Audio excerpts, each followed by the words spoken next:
Bueno, mi nombre es Castro María Laura, soy residente de segundo año de la Residencia de Medicina Familiar de OSEP. Vamos a conversar un poco sobre lumbalgia, un tema bastante frecuente en nuestra práctica cotidiana. Dale, Vicky. Bueno, el temario va a estar compuesto por la definición, clasificación, la epidemiología, las diferentes etiologías que existen, el examen físico bien completo y qué es lo que buscamos en ese examen físico, que es muy importante justamente porque eso nos va a permitir diferenciar qué exámenes complementarios pedir. Tratamiento, la lumbalgia crónica, que también es una patología no tanto frecuente, pero sí como muy, que se utilizan muchos recursos del Estado y bueno, de la persona para poder tratarse. Y bueno, les traje un jueguito. El jueguito no tiene nada que ver con la presentación, pero bueno, como que estaba ahí flasheando un poco y qué sé yo, me parece que hay que ponerle onda a todo y si no nos reímos y jugamos, nada tiene sentido. Así que bueno, vamos a ver si tenemos ese tiempito, que yo espero que sí. Y nada, el juego depende de nosotros. Bueno, con respecto a la definición, claramente es el dolor que se ubica en la región inferior de la parte de la espalda, ¿sí? Por ejemplo, donde se está señalando el señor. Eso sería lumbalgia. Y lumbociatalgia es como el dolor que comienza en la parte inferior de la espalda y se irradia a algún miembro inferior o a los dos. ¿Sí? Es una diferencia muy importante tener en cuenta. Dale, Vicky. Las vamos a clasificar según su tiempo de evolución. ¿Por qué? Porque es muy importante, es lo que les decía, el tratamiento va a variar y la forma del abordaje va a variar porque siempre se va a modificar el abordaje que tengamos si es una patología crónica, ¿sí? Consideramos que es aguda cuando el dolor dura menos de 6 semanas, subaguda si es de 6 semanas a 12 semanas y si es crónica, más de 12 semanas, ¿sí? Dale, Vicky.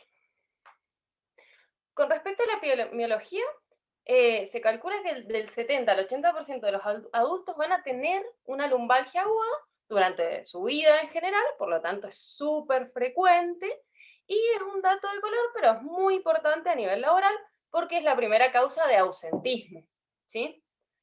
La mayoría de las personas no necesitan ni siquiera tratamiento, la mayoría, lógicamente la mayoría se trata, pero hay algunas que tienen resolución espontánea y no requieren de ninguna consulta incluso. Y este es un dato como muy fundamental, que el 80% son de causa musculoesquelética. Por lo tanto, no vamos, yo igual ahí les voy a contar un poquito qué músculos están como comprometidos, pero básicamente no es una causa como muy puntual a la que tengamos que llegar, porque la resolución va a ser la misma, ¿sí? Porque es muscular, básicamente. Continúa. ¿Qué pasa? Como yo les contaba, al ser muscular, musculoesquelética, el 80% de las causas, es importante saber esto, pero a la vez saber que sí o sí tenemos que diferenciar las causas orgánicas, que algunas son bastante graves, por lo tanto nos vamos a hacer algunas preguntas, ¿sí? ¿Qué significa? La primera pregunta es ver si esa persona tiene una enfermedad sistémica, ¿sí? Si esa persona tiene alteración neurológica y si tiene un factor psicosocial que lo lleve a la cronicidad. Esas son como las tres cosas que tenemos que tener en cuenta. Primero, porque nos va a llevar a no comernos cosas importantes, ¿sí? Por decir, bueno, no, es una lumbalgia, ¿sí? Y por otro lado, saber que el 80% es músculo esquelético no nos va a llevar a pedir exámenes complementarios sin ningún tipo de sentido, ¿sí? Por eso hacemos el triage. Muchas veces no nos importa llegar a ese origen de la lumbalgia, sino diferenciar de que existan, de que no existe algo severo detrás, ¿sí? Sigamos, yo les voy a presentar las diferentes etiologías, ¿sí? Como les decía, la lesión musculoesquelética es la principal, después pueden haber cambios degenerativos, por ejemplo, vieron en las radiografías que se ven esos picos del oro, como si fuese de gastado, de usado, por así decirlo, ¿sí? La herniación, el 20 al 30% pueden tener una hernia de disco, pero muchas veces generamos el hallazgo de una hernia de disco y en realidad esa hernia de disco no duele, sino que simplemente está en nuestra espalda, ¿sí? Por eso también es como no hay que pedir estudios complementarios sin ningún sentido, porque muchas veces descubrimos cosas que al final terminan perjudicando a nuestro paciente y entramos en esto de la aprehensión cuaternaria, no sé si se acuerdan. La otra causa es la estenosis espinal, muy poco frecuente. Alteraciones anatómicas de la columna, por ejemplo la escoliosis, que sí es frecuente, pero muchas veces está también asociado a este dolor musculoesquelético, entonces como tratamiento, ¿sí? Enfermedades sistémicas, que hay que diferenciar, y enfermedades viscerales no relacionadas con la columna, por ejemplo una pielonefritis. Bien, pasemos. Bueno, otra vez importante que el 80% es musculoesquelética, sí, para mí es muy importante quedar con ese concepto, decir, bueno, sí, el 80% son musculoesqueléticas, pero igual hay que diferenciar lo grave, sí o sí, no nos podemos quedar con eso, sino que hay que diferenciar lo grave. Sigamos. Con respecto a las lesiones musculoesqueléticas, pasa la Vicky si querés. Estas son unas imágenes que me pareció como muy interesante. Habla de que existe afectación en 4 músculos principales, que son los que sostienen la columna, cada uno tiene su función, uno flexionar, otros abducir, etcétera, que no nos importa en este caso, pero, por ejemplo, el piramidal, en la fotito de la derecha, no sé si ven el nervio ciático pasar, ajá, ay, gracias Vicky. Entonces, ¿qué pasa? Como pasan por el agujero ciático, muchas veces cuando se contrae el piramidal, comprime un poquito el ciático. Entonces eso genera como esa lumbociatalgia, sin necesidad de tener una hernia de disco o cualquier otra alteración.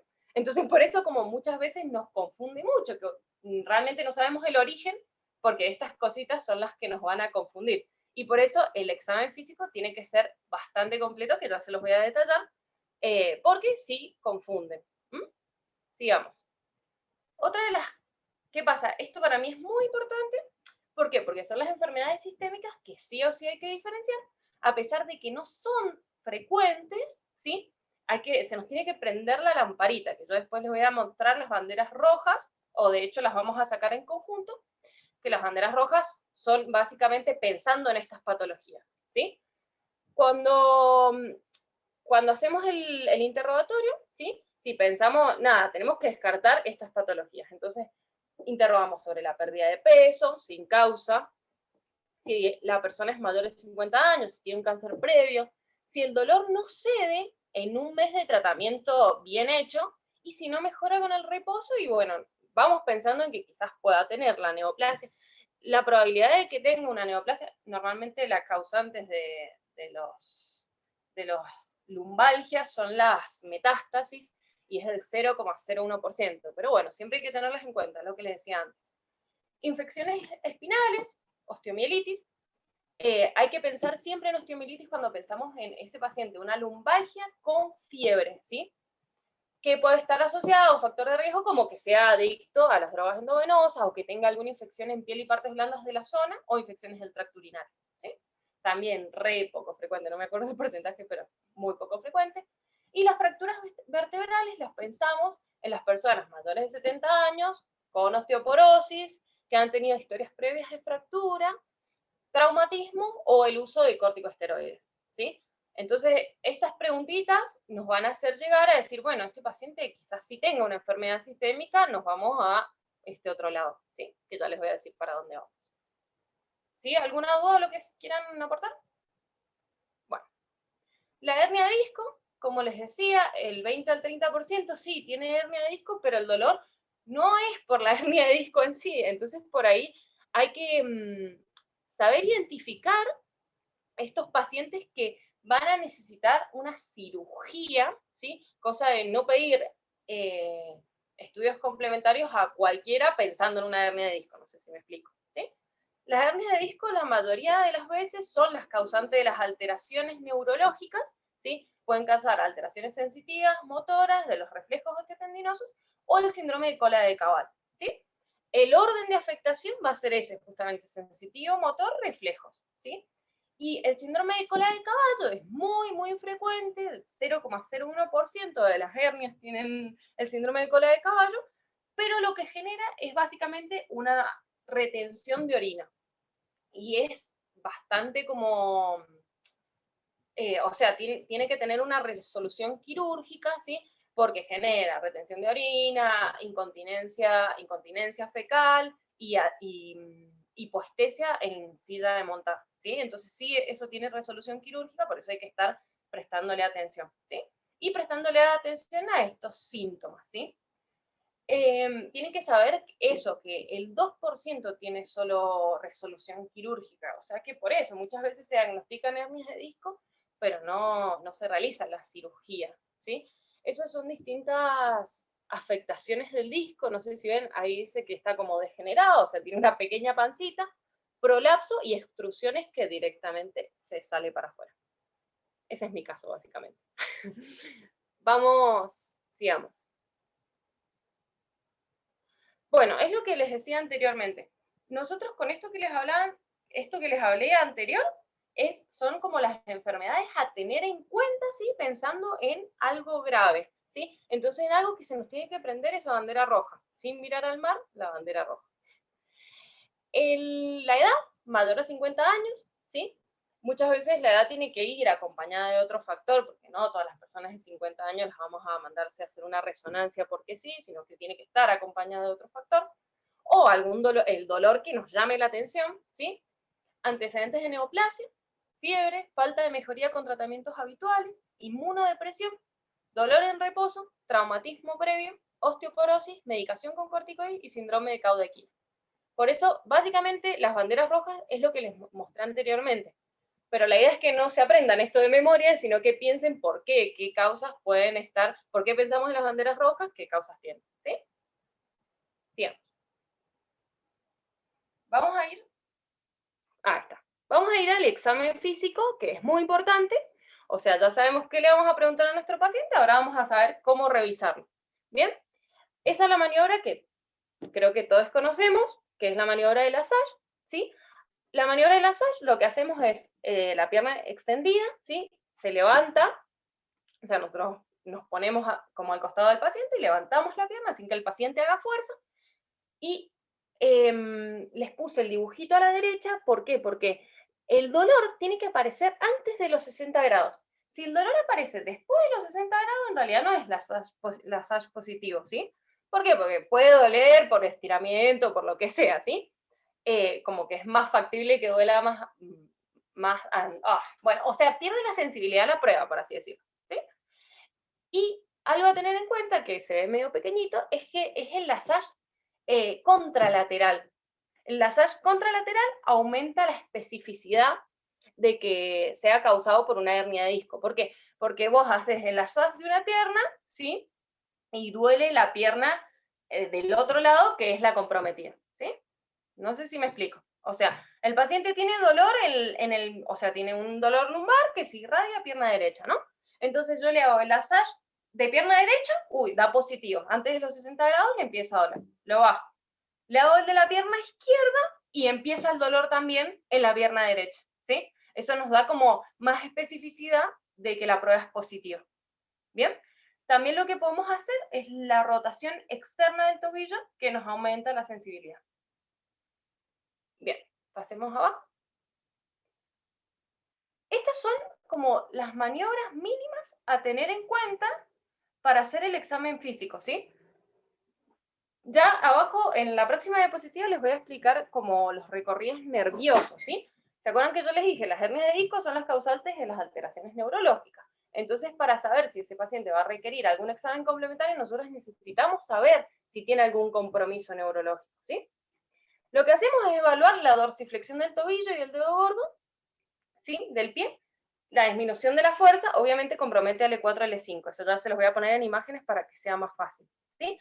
Evaluar el reflejo aquiliano y evaluar la sensibilidad táctil en la parte medial, dorsal y lateral de la pierna. O sea, evaluamos parte motora, reflejos y sensibilidad, ¿sí? Después, obviamente, podemos agregar lo que queramos, pero evaluando estos tres, por ahí nos aseguramos de que no existe un compromiso neurológico, o nos aseguramos de que lo tenga y después tendremos que hacer otras maniobras más específicas para cada nervio que inerva esa parte, sería, ¿sí? No sé si esto queda claro. Es como muy importante porque es justamente lo que vamos a hacer al examen físico. Bueno, básicamente me encanta este cuadro porque un poco nos dice las raíces nerviosas y qué es lo que va a inervar cada una, ¿sí? L4, por ejemplo, inerva la cara lateral y anterior del muslo y llega a la parte anterior de la pierna, ¿sí? Genera la extensión del cuádriceps, como se ve ahí, ¿sí? Y el reflejo, y bueno, lo que hace es levantarse en cuclillas, pero lo importante es que es la que inerva el reflejo rotuliano. Entonces, si está afectado el reflejo rotuliano, yo me tengo que ir a pensar a que está afectado L4, ¿sí? L5 tiene posterior el muslo, después la parte de glúteo, lateral en el muslo y lateral en la pierna, ¿sí? Y esta sí llega al dedo gordo, llega al... Ah, no, claro, ese uno llega al dedo gordo, perdón. Esta llega como a la parte lateral de la pierna nomás, ¿sí? Y lo que dice ahí, que es muy importante, a esta la podemos hacer caminar sobre talones, ¿sí? Después, porque justamente es la dorsiflexión, ¿bien? A ver si no me estoy equivocando. No, está bien, sobre talón. Y ese uno sí es el que llega al dedo gordo del pie, ¿sí? Inerva también la cara lateral. Y lo que hace es la flexión plantar del pie. Entonces lo hago caminar en puntitas, ¿sí? Y lo importante es que inerva el reflejo aquiliano, ¿sí? Siempre son reconfusas, pero es como importante tener en cuenta para saber qué región está afectada. Bien, ¿quieres seguir? Bueno, y esta es la tercera patita de la que hablábamos. ¿Se acuerdan que yo les comenté entonces como descartar si hay una enfermedad sistémica, que lo hacemos con un poco con la anamnesis, descartar que no haya una alteración neurológica, que lo hacemos básicamente con el examen físico, ¿sí? Y ahora lo que vamos a ver es el riesgo de cronicidad que tiene este paciente, que es un riesgo psicosocial. O sea que va a generar como un aumento del dolor y nada, esto, cronicidad, que ese dolor permanezca y que nuestro tratamiento no sirva. Entonces hay que hacer otro tipo de abordaje, ¿sí? ¿Cuáles son estos factores? Historias previas de lumbalgia, ausencia al trabajo en el último año a causa de la lumbalgia, una ciática, un LASAR positivo, falta de entrenamiento físico, tabaquismo, síntomas de depresión o ansiedad generalizada, poca satisfacción laboral, distrés personal, familiar o financiero, problemas de pareja, alcoholismo, problemas financieros y juicio laboral, ¿sí? Esos son como los factores a tener en cuenta, y son factores más bien psicosociales que van a aumentar la posibilidad de que ese dolor permanezca y que no sea con el tratamiento sintomático. ¿Bien? Sigamos. Bueno, no sé si hasta acá hay alguna duda o alguna pregunta o algún aporte. Bueno, con respecto a los exámenes complementarios, es lo que les decía anteriormente. La mayoría de las lumbalgias agudas no deben ser sometidos a estos exámenes complementarios. Es como eso, no es hacer una plaquita porque sí. En realidad solo tenemos que hacer un examen complementario si evidenciamos un daño grave, ¿me entendés? O sea, incluso si ese paciente, que por ahí me lo decía mucho a mí, incluso si ese paciente tiene una alteración neurológica, hay que evidenciar qué tipo de alteración neurológica, cuál es la irradiación, e incluso si simplemente tiene parestesias, por ahí podemos hacer tratamiento sintomático y ni siquiera hacer un examen complementario, ¿sí? Por eso hay que estar como muy atentos para qué lo vamos a hacer y por qué, ¿bien? Seguí, Vicky. Con respecto, si nosotros sospechamos una causa sistémica, por ejemplo, no le vamos a pedir una resonancia o una tomografía, no, sino que simplemente le hacemos un estudio de laboratorio, porque estamos pensando en eso, en alguna cáncer o un factor ahí que lo vamos a detectar más en el laboratorio que en un estudio por imagen. Le pedimos hemograma, eritro y PCR, calcemia y FAL. ¿Bien? Si esos nos dan alterados, ahí sí podemos realizar una radiografía, ¿sí? O una resonancia en el caso que corresponda. Y depende de qué sospechemos. Seguí, Vicky. Para pedir una radiografía, hay como criterios como muy claros, que me parecen que están muy bien, como tenerlos ahí bien frescos, y básicamente siguen hablando un poco de estas banderas rojas que les decía anteriormente. Por eso cuando tenemos estas banderas rojas, por ahí es más simple incluso nuestro accionar después, ¿sí? Porque ¿a quién le pedimos una placa? Pacientes que son mayores de 50 años o menores de 20, que no han tenido ningún traumatismo ni nada y les empieza a doler mucho la espalda. Si tienen fiebre y lumbalgia, si tienen un antecedente de un traumatismo, si usan crónicamente corticoides o tenemos una sospecha de osteoporosis, si hay una sospecha de neoplasia o si hay algún compromiso neurológico que lo amerite, ¿sí? En esos casos sí hacemos la radiografía pensando en que este paciente puede tener algo grave que vamos a ver en esa radiografía, ¿sí? Si no, no lo solicitamos. Sí. La resonancia magnética, se ve muy pequeño, es un método de elección cuando pensamos en una lesión de partes blandas, ¿sí? Incluyendo los discos alterados y los tumores. Bueno, no sé si ven ahí mi resonancia que encontré. En L5S1 se puede ver que hay como una extrusión, gracias Vicky, más abajo. Ahí hay hernias, por ejemplo, o sea, protrusiones arriba. Pero abajo, ahí, ¿vieron? El disco se fue directamente a la médula. No sé si se ve. Más arriba, Vicky. Ah, pensé que estabas marcando. Más arriba. Ese. Ajá. Sí. Ese. Bueno, no sé si lo ven, pero es lo que yo les contaba antes, o sea, el médico que me dio a mí me solicitó este estudio porque básicamente tenía parestesias, porque tenía una leve disminución en la fuerza, ¿sí?, de la dorsiflexión, y porque tenía alterado el reflejo aquiliano. Entonces, bueno, como que había una causa para pedirme. Y también algo importante, que había sido algo como muy agudo. Entonces, como no era una hernia, o sea, que yo sabía que tenía una hernia de disco y que siempre tuve una lumbociatalgia, y nada, estuve ahí siempre, y nada, voy al médico porque me duele, sino que había tenido una progresión de mis síntomas, ¿sí? Sigamos. Bueno, esto es lo que les iba a decir, o sea, como un poco de conclusión. Que los estudios iniciales para cáncer, infección, sean, o sea, vamos a pedir los estudios complementarios, perdón, cuando los estudios de laboratorio sean positivos, ¿sí? Cuando pensamos en una urgencia neuroquirúrgica, como les contaba anteriormente, si tiene síndrome de cola de caballo o compresión medular, ¿sí? Y si consideramos que esa hernia de disco tiene que tener una resolución quirúrgica. Ahí es cuando solicitamos estudios de alta complejidad, ¿sí? Y es como en los únicos casos que hay que solicitarlo. O sea que en la mayoría de los casos solo vamos a realizar un tratamiento sintomático, ¿sí? Bien, sí. Una Ahora vamos a pregunta hablar del... ¿Sí? de lo de recién. Ah, ¿Cómo, dale. sabes Volví, cómo Vicky. tenemos que pedir la resonancia? O sea, ¿hay que pedir con alguna especificación técnica o algo? No, mira, ahí encontré como a mí me generó una duda, porque en la bibliografía decía, o sea, las resonancias en realidad se piden sin contraste, porque en realidad lo que vos ves, querés ver son partes blandas, sería, ¿sí? Pero ahí decía que si tenías una cirugía previa, estaría bueno pedirla con contraste. Y la verdad que no sé por qué. No sé. Pero las resonancias se pide solo, sin contraste, en general. O sea, como resonancia magnética de columna Exacto, lumbar. de columna lumbar. Ujú. Ah, O columna lumbosacra, depende también de la raíz nerviosa en la que estés pensando.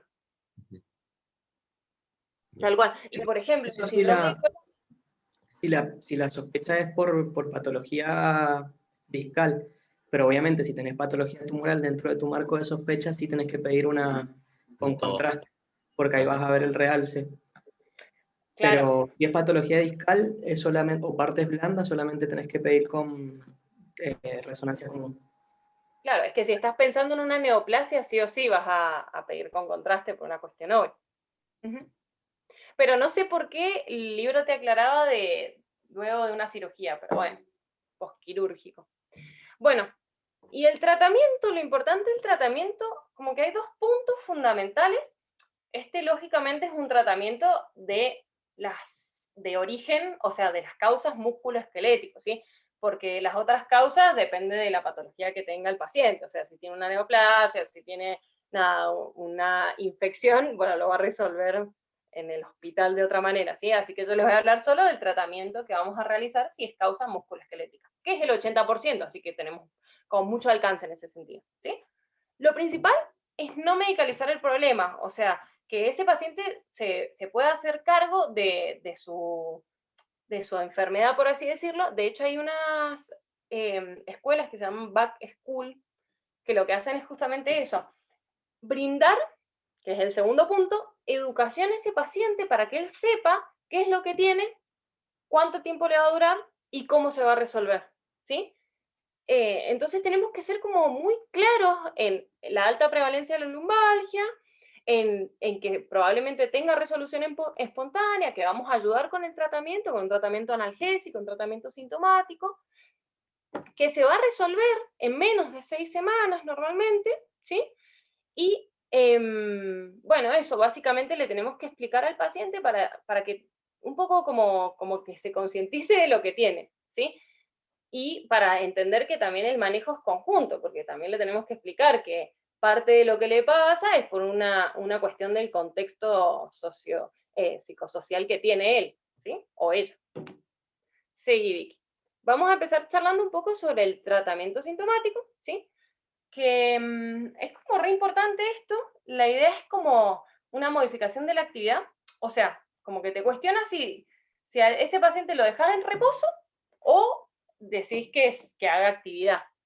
Y lo que sugería, mucho tiempo se sugería como reposo durante 5 o 6 días y no te muevas de tu casa, y ahora en realidad todo lo contrario, se sugiere como que ese paciente esté activo, que no se quede tirado en su casa, en su cama, sino que tenga una movilidad por ahí, si hace trabajos de esfuerzo, ¿sí? O hace ejercicios de esfuerzo, no realizarlos, ¿por qué? Porque le van a producir una recaída, o sea, va a aumentar el dolor, ¿sí? Por ejemplo, si ese paciente va al gimnasio, no tiene que ir al gimnasio, definitivamente, ni levantar ningún tipo de pesa, o ir a correr, o hacer, no sé, un deporte de contacto. Eso, por un lado, que estuvo como muy discutido, así que hay que tener en claro, entonces, no es el reposo, sino lo más activo posible, ¿sí? Y la única aceptada del tratamiento sintomático, por eso se las he puesto a esta sola, es la manipulación manual, que es la quiropraxia. O sea, que básicamente juegan con las fuerzas, ¿sí? No sé si alguien ha ido al quiropráctico alguna vez, yo no he ido, pero sé que es como, bueno, le llaman hasta compositor también, que juega con las fuerzas y el estiramiento de los distintos músculos. Esos son los únicos que tienen evidencia científicamente comprobada, ¿sí? Que no quiere decir que las otras no se usen. Ahora, continúa. Les cuento, los ejercicios de estiramiento también son muy fundamentales, se los habla una persona que tiene mucha lumbalgia, porque van a ayudar un montón a que ese paciente recupere, recupere su estado habitual y dejen las dolencias, ¿sí? Y no tenga más dolencias. No sé si ven ese señor que está sobre un banquito, sus piernas sobre un banquito, lo que hay que decirle al paciente es que lo haga durante 15 a 20 minutos, ¿sí? Por lo menos 3 veces en el día. ¿Por qué? Porque eso genera una relajación, pero no genera como un estiramiento del nervio, sino solo lo relaja, de los músculos, perdón, sino que solo los relaja, ¿sí? Y el señor de la derecha lo que está haciendo es como flexionar la cadera, ¿sí? Ese también es uno de los ejercicios de estiramiento como comprobados. Hay un montón de ejercicios de estiramiento para los dolores lumbares, sobre todo también, bueno, y que vos me imagino que lo sabes un poco más que nosotras, que en yoga se usa mucho y como que realmente son muy útiles si el paciente los hace a conciencia y les explicamos bien cómo hacerlos, por ejemplo estos. Porque estos ejercicios no tienen que doler, sino que simplemente tienen que tirar y llegar hasta donde puedan, ¿sí? Pero es importante decírselos al paciente. Seguí, Vicky.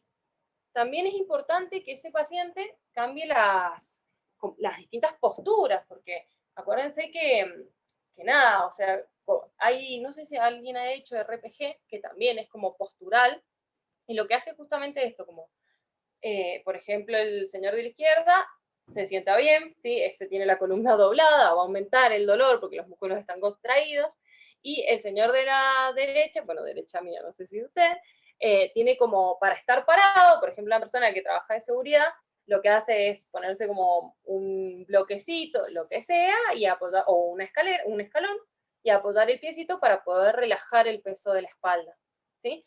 Eso también es importante decirle a los pacientes porque va a mejorar mucho el dolor, o sea, el dolor lumbar a nivel cotidiano, ¿sí? Sigamos. Y esto también, fundamental, tratamiento analgésico. Un paciente que viene por un dolor no se puede ir con el dolor, que muchas veces nos pasa que nos volamos y tratamos cualquier otra cosa y no lo que busca el paciente, ¿sí?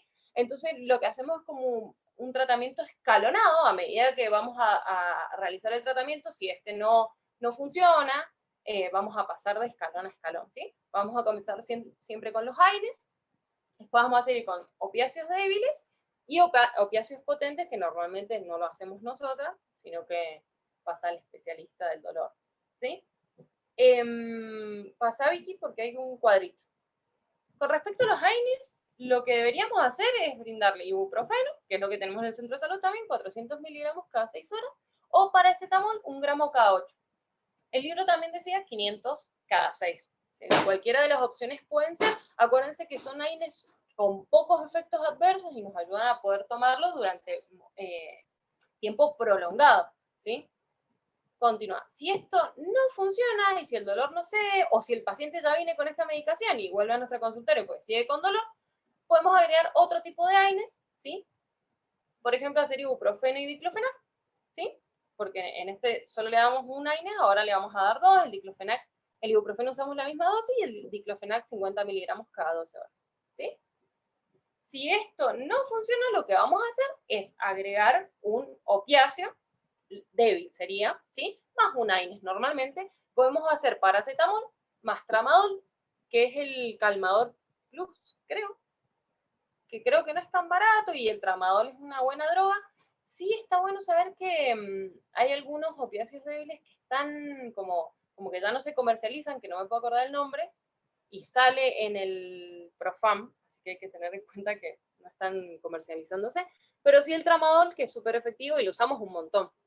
50 miligramos aproximadamente son 10 gotas, que es lo que usamos en el Carmen. Sigamos. Eso con respecto al tratamiento analgésico. Ahora, es lo que les decía anteriormente, no existen evidencias sobre los métodos físicos, ¿sí? Por ejemplo, la colocación de frío, calor, o por ejemplo los masajes, ¿sí? Pero sí está bueno que si el paciente refiere que tiene mejoría con el hielo, y bueno, que se ponga hielo, porque realmente también es lo que decía, la parte psicosocial ayuda.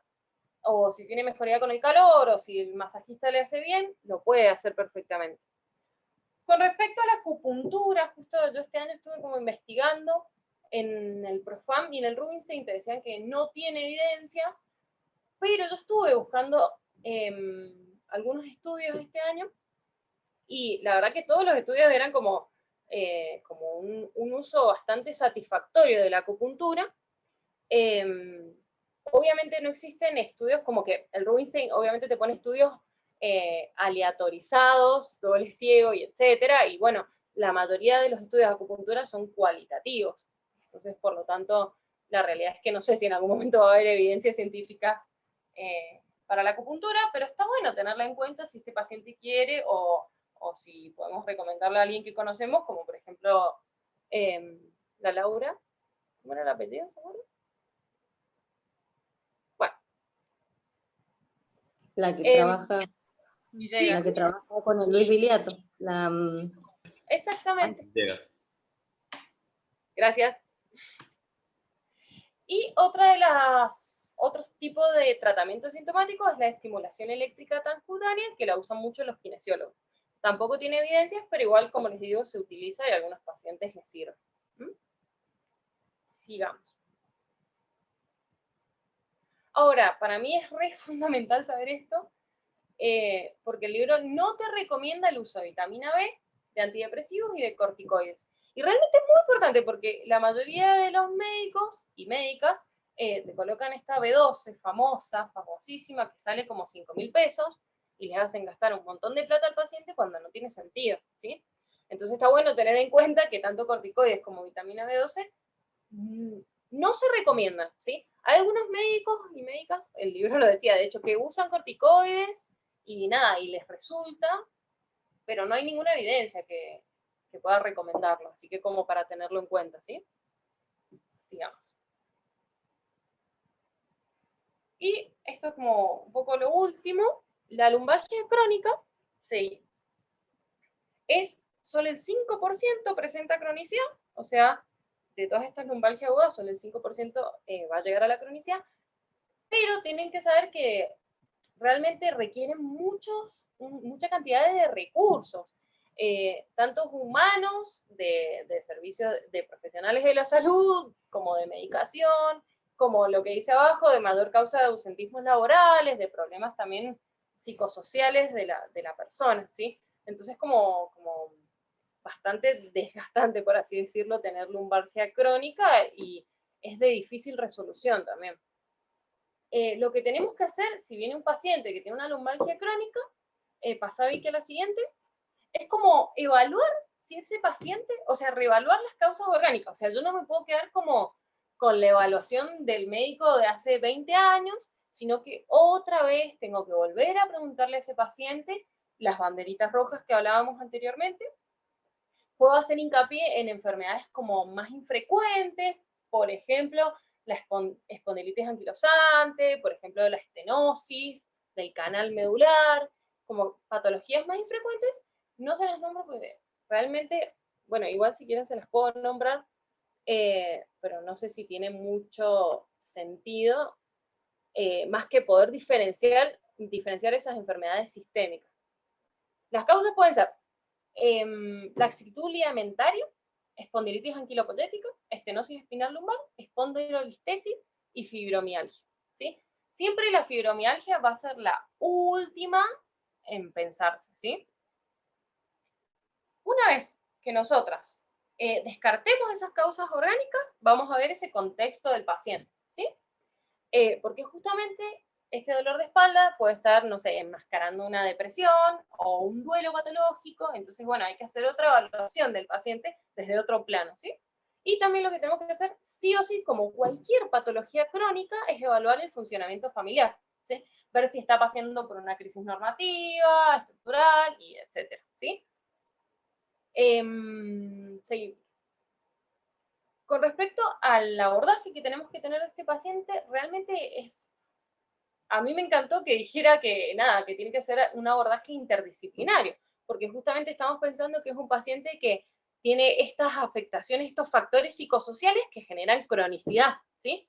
Entonces no solo vamos a estar pensando nada, que tiene una, no sé, un músculo contraído, sino que nada, hay algo de fondo que le está afectando a este paciente y estaría bueno tratar con una psicóloga, con una trabajadora social, etc., ¿sí? Ahí dice abajo, programas de ejercicio activo. Está bueno pensarlo así, justamente lo que les decía, un paciente que tiene lumbalgia no hay que decirle que se vaya a la cama, sino todo lo contrario. Hay un montón de estudios que dicen que el ejercicio activo mejoró un montón la patología. ¿Por qué? Porque justamente genera como no sé cómo explicar, bueno, no importa. La cuestión es que, por ejemplo, lo que se recomienda no son ejercicios de impacto, sino todo lo contrario, ejercicios como bicicleta, natación, que son los más recomendados, yoga, ¿sí? Pero siempre mantener activo al paciente, eso, que no haya una atrofia de los músculos. Pues si hay atrofia, va a haber dolor. ¿Bien? Uso de analgesia en el caso que sea necesario, una analgesia que sea para ese paciente, que le haga bien, que no tenga muchos efectos adversos, que ese paciente esté de acuerdo, ¿sí? Y evitar el uso crónico de opiáceos débiles o fuertes, relajantes musculares. Acuérdense que los relajantes musculares, había como ahí como una contradicción o nada, hay como un debate, porque, ¿qué pasa? Dicen que los relajantes musculares, la mayoría de los que tenemos como en disponibilidad son centrales, entonces no tienen, o sea, por más que yo le dé una benzodiazepina a mi paciente, en realidad no tiene relajación muscular, ¿sí? Entonces no tiene mucho sentido darlos. Sí, si ese paciente, no sé, tuviera ataques de pánico, qué sé yo, tuviera otra patología. ¿Bien? Creo que, a ver. Bueno, esa es la bibliografía. No sé si hay alguna duda, pregunta, o no sé. ¿Fue muy rápido? Muy bueno, Está muy Laura, bien, Laurita. muy claro. Oh, perfecto, la hagan yoga. Yo, vi que casi paso un videito de yoga. Porque es que de corazón se los digo, para mí hay que ofrecer, no sé, por ejemplo, la opción de los videos de YouTube. No son menores, porque no sé, quizás nuestros pacientes no tienen plata para ir a una clase de yoga, pero sí para poner un video y ponerse en su casa a hacerla. Y de verdad que sí cambia un montón. O sea, cambia un montón como eso, los dolores se van realmente. ¿O no, Vicky? Bueno, Vamos a tirar unas colchonetas. ¿Cómo? Ya nos vamos a tirar unas colchonetas en el centro de salud para los pacientes. Uy, yo lo re necesito.